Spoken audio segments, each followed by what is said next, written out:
بنے وہ ہمیشہ سے شفافیت میں یقین رکھتے ہیں. یہ باقی پارٹی اس لیے نہیں کر سکی کہ اگر نواز شریف کی سیاست کی ہم بات کریں, مسلم لیگ کی سیاست کی بات کریں, تو جنرل جیلانی اور جنرل ضیاء الحق کی کوکھ سے اس کی سیاست نے جنم لیا. پھر پیسے کا استعمال باقی تو چھوڑے, اسامہ بن لادن کو بھی اس نے نہیں بخشا اور اس سے بھی پیسے لیے. پھر یہاں پہ پیسے کی آفر کرنا, کسی کو BMW کی چابی پکڑوانا, تو یہ تو کبھی شفافیت لا ہی نہیں سکتے, کیونکہ آئے بھی شارٹ کٹ اور چور دروازے سے, اور پھر حکومت میں آنے کے بعد بھی پیسے کا استعمال جاری رکھے ہوئے تھے یہ. پھر دوسری طرف اگر ہم جو ابھی فرزند زرداری گفتگو کر رہا تھا, تو پرچی سے جس کی سیاست کا آغاز ہوا ہو, اور پچھلی دنوں میں خاموشی سے ایک پریس ریلیز جاری ہوا جس میں کہا گیا کہ گھر کے اندر ہی حادثاتی چیئرمین کو سلیکٹ کر دیا گیا اور اس کو پھر پارٹی کا سلیکٹڈ چیئرمین بنا دیا گیا.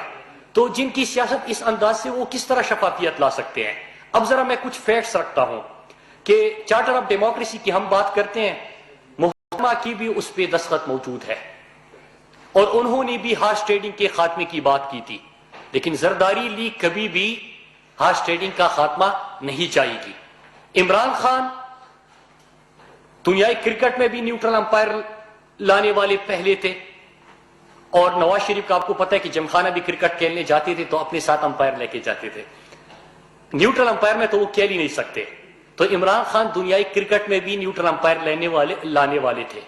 پھر اس کے بعد پاکستان میں دھاندلی کے خلاف اور شفافیت کے لیے اور الیکشن ریفارمز کے لیے پرائم منسٹر عمران خان نے طویل ترین 126 دن کا دھرنا بھی دیا.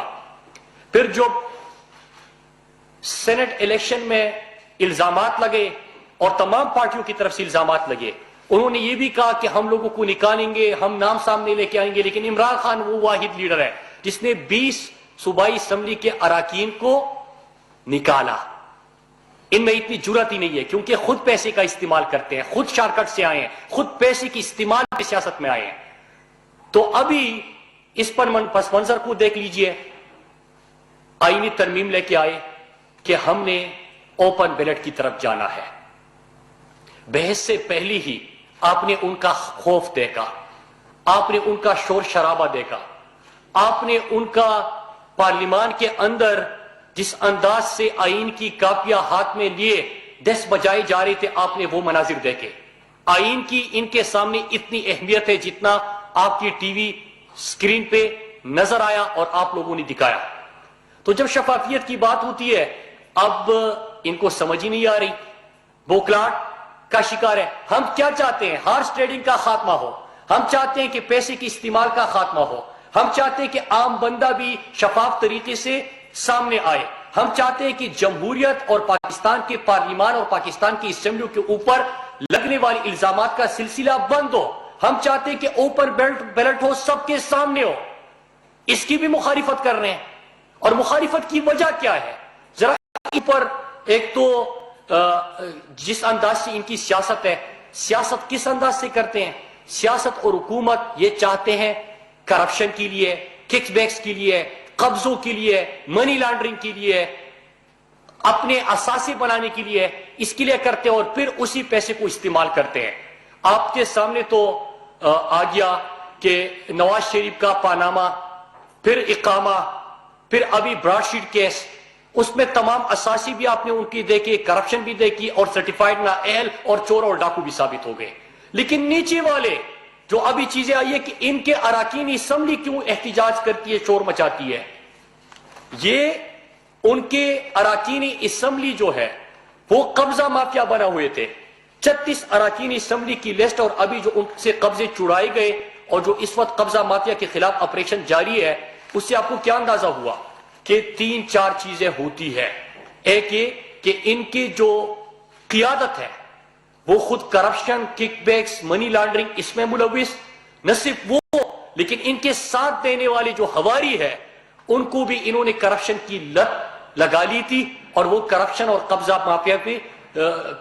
مافیا بنے ہوئے تھے اور قبضے کر رہے تھے. سرکاری زمینوں پہ قبضے, پارک پہ قبضے, عوامی مقامات پر قبضے, تو ان تمام چیزوں کے اوپر قبضے کر کے پیسہ بناتے تھے. ظاہری سی بات ہے آپ نے ان قبضہ مافیا کے دیکھے کہ کس طرح مریم نواز جب جاتی ہے سونے کا تاج کسی کو پہنایا جاتا ہے. یہی قبضہ مافیا کا پہلا نام اسی کا ہے. پھر اس کے بعد ان کے اراکین اسمبلی دیکھ لیجئے تو شور مچا رہے ہیں. اس میں آپ کو جاوید لطیف بھی نظر آئے گا, خرم دستگیر بھی نظر آئے گا, محسن شاہ نواز رانجھا بھی نظر آئے گا, آپ کو قیوم نہرا بھی نظر آئے گا, پھر اس کے بعد نیئر بخاری بھی نظر آئے گا. کتنا خود کو پتہ نہیں انٹلیکچوئل ثابت کرنے کی کوشش کرتا ہے. چودھری محمد تنویر بھی سامنے آئے گا, دانیال عزیز بھی آئے گا. تو یہ ان کی قیادت میں جتنے بھی شیخ وسیم, مظہر رشید, سلیم شاہ, میر بادشاہ کیسرانی, اجاز احمد, مطلب جتنے بھی آپ نام ان کی دیکھ لے قیادت کی, وہ تمام قبضہ مافیا تھا. ابھی سمجھ نہیں آ رہی تھی. کہانی مختصر ہے. پرائم منسٹر عمران خان چاہتے ہیں کہ شفافیت ہو. پرائم منسٹر عمران خان نے پاکستان کی طویل ترین عوامی تحریک چلا کے 22 سالہ جدوجہد کے بعد پرائم منسٹر بنے. Prime minister Imran Khan cricket کی دنیا میں بھی نیوٹرل امپائر لائے تھے اور شفاف الیکشن کے لیے بھی 124 دن کا دھرنا دیا. ان کی طرح الزام لگانے کی بجائے اپنے 20 اراکین اسمبلی کو نکالا. اور اب ہم چاہتے ہیں کہ ایوان کا تقدس بھی قائم رہے, شفافیت بھی قائم رہے, ہارس ٹریڈنگ کا خاتمہ بھی ہو. دلیل کوئی نہیں, چارٹ آف ڈیموکریسی پڑا ہوا ہی نہیں یہ فرزند زرداری نے, کیونکہ وہ زرداری لیگ کا ہے نا, اس کی تربیت اور نقش قدم پہ وہ جا رہا ہے تو اسی کے نقش قدم پہ جا رہا ہے. اس نے وہ بھی نہیں پڑھا. اب ایک اور چیز اس کے ساتھ کہ ان کی جہد ہی جس طرح عوام نے ان کو مسترد کر دیا ایک ہی چیز کے اوپر ہے, یہ کبھی بھی شفافیت کی طرف نہیں جائیں گے کیونکہ ان کی پوری اس وقت جو کوشش ہے وہ این آر او ہے. پرائم منسٹر عمران خان نے پہلے کہا تھا کہ این آر او نہیں ملے گا, اور این آر او کی ناکامی آپ کو پتہ ہے. تحریری این آر او دیا قومی اسمبلی میں کہ ہمیں یہ دے دے, جب وہ نہیں ملا تو فیٹ آف پاکستان کو بلیک لسٹ سے بچانے کے لیے قانون سازی ہو رہی تھی, اس کی انہوں نے مخالفت کر دی. سڑکوں پہ نکل آئے, پوری قوم نے وہ منظر دیکھا کہ لاہور میں کس طرح بری طرح ناکام ہوئے, پشاور میں ان کی جلسی ناکام ہوئی, تخبائی, چکدرا, وہاں پہ ان کی جلسی ناکام ہوئے. پھر آپ نے گلگت بلتستان کا الیکشن دیکھا کہ ان تمام جماعتوں کو عوام نے سیاسی اور انتخابی دونوں میدان میں مسترد کر دیا. اور کل کا منظر بڑا خوبصورت تھا, اس لیے میں ان کو کہتا ہوں کہ آپ عوام کے ایشوز کے اوپر فوکس کریں اور لوٹا ہوا پیسہ واپس دے, پھر شاید عوام آپ کی طرف متوجہ ہو. آزاد کشمیر میں آپ نے کل منظر دیکھا کہ ایک طرف عمران خان اپنے آزاد کشمیر کے بہادر لوگوں کے ساتھ جب محض گفتگو تھے اور بات کر رہے تھے تو کتنا بڑا جلسہ وہاں پہ لوگ بڑی تعداد میں جمع تھے, اور دوسری طرف 11 پارٹیوں کے مل کر جو کل حالت ہوئی تو اس کے بعد بھی آزاد کشمیر کے الیکشن میں کہیں گے کہ دھاندلی ہو گئی. میں تو ان کو یہ بھی کہتا ہوں کہ سندھ کے اوپر بھی آپ توجہ دو, 12 سال سے مسلسل آپ کی حکومت ہے, 3 نسلوں سے آپ حکومت کر رہے ہو. پھر اس کے بعد آپ کہو گے کہ سندھ میں جب تحریک انصاف کی حکومت بنے گی آپ کہو گے کہ دھاندلی ہوئی. تو دھاندلی کا تو خاتمہ بھی نہیں چاہتے, شفافیت کی طرف بڑھنا بھی نہیں چاہتے. حالت آپ کی یہ ہے تو یہ شور ہے. عوام نے دیکھ لیا کہ ایک جو لندن دوائی لینے کے لیے گیا تھا آج تک واپس نہیں آیا. پورے پاکستان میں کیا ہوا کہ پی ڈی ایم نے این آر او مانگا, این آر او نہیں ملا, سڑکوں پہ نکل آئے, ناکام ہو گئے, استعفے دے دیے, مکر گئے, منہ پہ ماریں گے, اس سے مکر گئے. اکتوبر کا مہینہ دیا, نومبر کا, دسمبر کا, 31 جنوری تک تو حکومت بالکل ختم ہو جائے گی. وہ تمام چیزوں کے بعد وہ پھر اسمبلی آ گئے, لیکن اگر کوئی نہیں آیا تو جو لندن دوائی لینے کے لیے گیا تھا وہ آج تک واپس نہیں آیا. ان کی سیاست میں انہی باتوں پہ ختم کروں گا کہ آج کوئی دلیل نہیں آئی کہ ہم کیوں چاہتے ہیں. ہم چاہتے ہیں کہ ضمیروں کے سوداگروں کا خاتمہ ہو اور ضمیروں کی سوداگری نہ ہو. وہ کہتے ہیں کہ نہیں ہم بھی بکنے کے لیے ہے اور ہم خریدنے کے لیے بھی ہے. ہم چاہتے ہیں کہ شفافیت ہو, وہ کہتے ہیں نہیں ہارس ٹریڈنگ ہی ٹھیک ہے کیونکہ بعد میں شور مچانا ہے. ہم تو حکومت میں ہیں, سب سے زیادہ فائدہ تو حکومت کو ہوتا ہے. حکومت کے پاس وسائل ہوتے ہیں, حکومت اگر چاہے تو ان کو فائدہ بھی بہت ہوتا ہے. لیکن عمران خان کہتے ہیں کہ نہیں ہم نے شفافیت کی طرف بڑھنا ہے, اور یہ کام صرف عمران خان ہی کر سکتے ہیں کیونکہ جنرل جیلانی اور جنرل ضیاء کی کوک سے سیاست جن کا آغاز ہوا, جو پرچی پہ آیا, جو فارن فنڈنگ سے آئے, جن کو بیرون ملک کی امداد حاصل رہی, وہ کبھی بھی یہ نہیں چاہیں گے